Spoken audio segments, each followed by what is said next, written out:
Greetings, this is Jim Schuett. I want to welcome you to Week 1, February 5th, 2025, our Report Writers group. I'm redoing this introduction area on the Week 1 session because of the quality of the original session's audio part.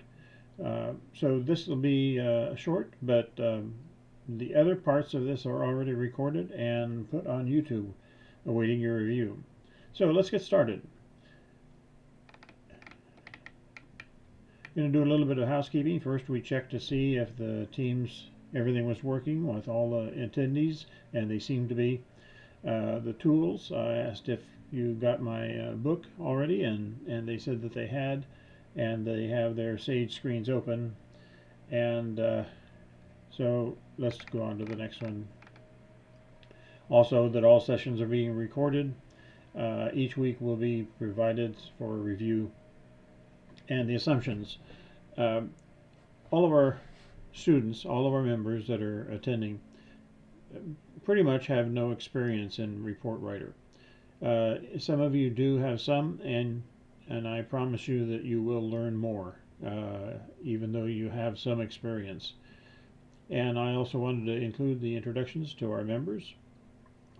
Terry Jackson, Leah Locke, Carol Braun, and Tina Anderson are the students that we have here. And I've just gotten a new one with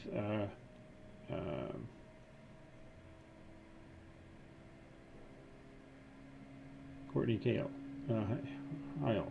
Let me think.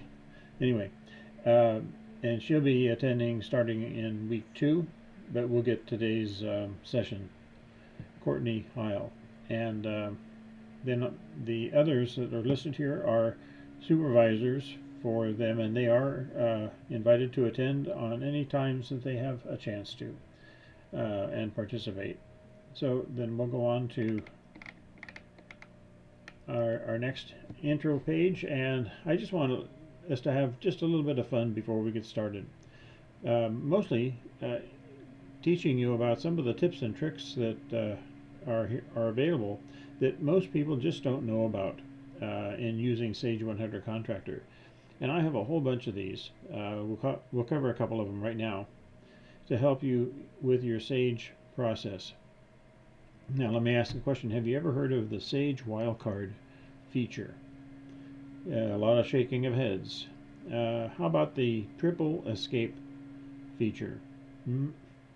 More shaking of heads. And then also we'll talk a little bit about finding history in Sage. Finding changes that are made to a transaction, what, when, and by whom, etc. And so let's take a look at the wildcard feature. In Sage, you have a wildcard search. And what that means is, let's say you have a job, you're in a screen that has a job as a field, and you can't remember specifically what the job name was. So I like to use the example of Glendale Fire Department, or Glendale Fire Department. And so the search feature allows you to say type in a few letters, and I'll use FIRE because that's in the center of the name, and then add an asterisk either before or after the letters, and then hit F4. And what will happen is up will pop a listing of all the jobs that have FIRE somewhere in the name. And then you can just click on the one you want and plop it in. It's a great feature, and it works for not only jobs but vendors, employees, all kinds of things, that equipment, anything that has a field that is a search field and looking for data.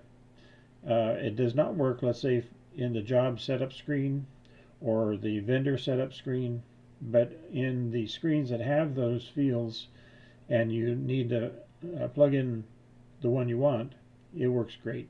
Again, so type in a few letters, click in the spot, type in a few letters, add an asterisk, and hit F4.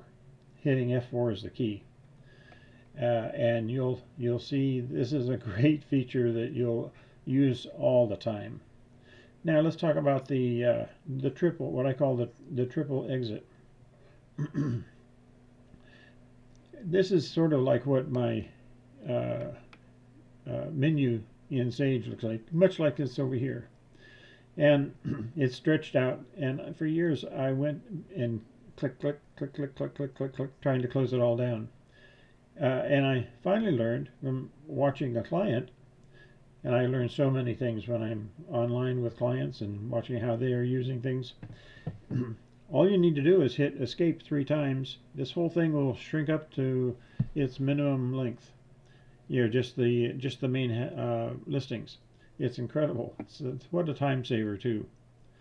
Now let's go on to the history part, and then we'll get into why we're here, and that is learning how to do custom reports.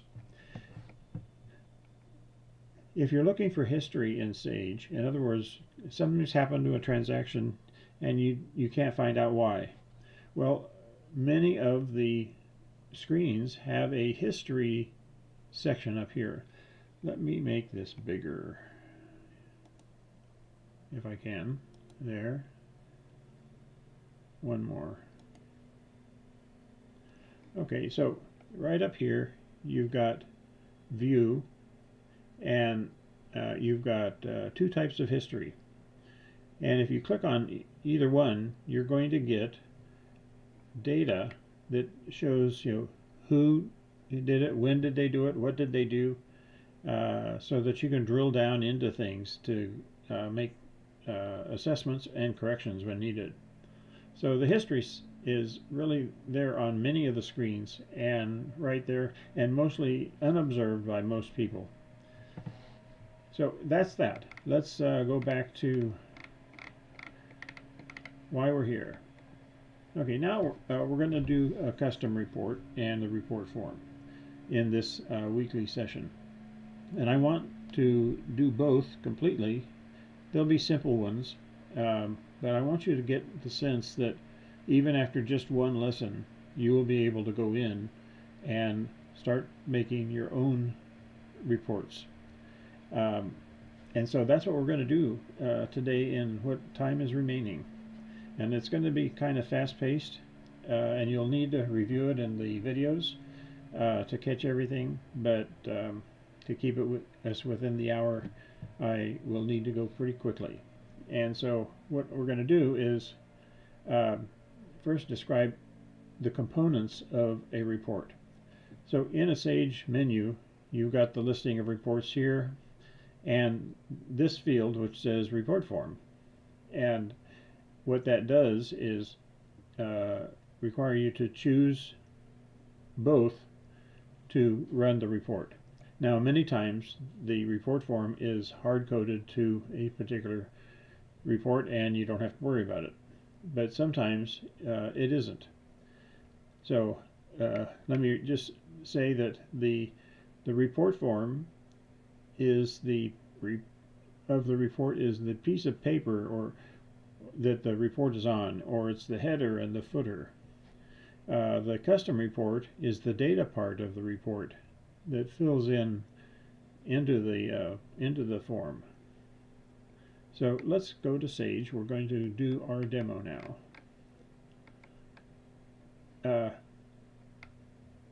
I'm going to be doing a report called AR Invoice List by Job and Phase. In my system, it's in menu 312 and it's number 20. But in your system, you don't have this. But this is what the report looks like after we've done it. And actually, it's even going to look better when we finish our little demo today. And so basically, it's a listing of all the AR invoices by job and then phase, by job and then the phase, and so forth. And it's pretty easy to read. And that's one of the goals of my doing report writing. I always want the reports to be easy to read and flow. I can sit down on that and see exactly what's where and easy to find. Unlike many of the Sage reports that are just incredibly crazy. Anyway, so we'll get started. And this is the end of the intro, And what we're going to do is go and get into the specific demos, the videos for report forms and for custom reports. So that'll tie it up together for now. That's the intro, and thanks so much for joining in today in our session. Appreciate it.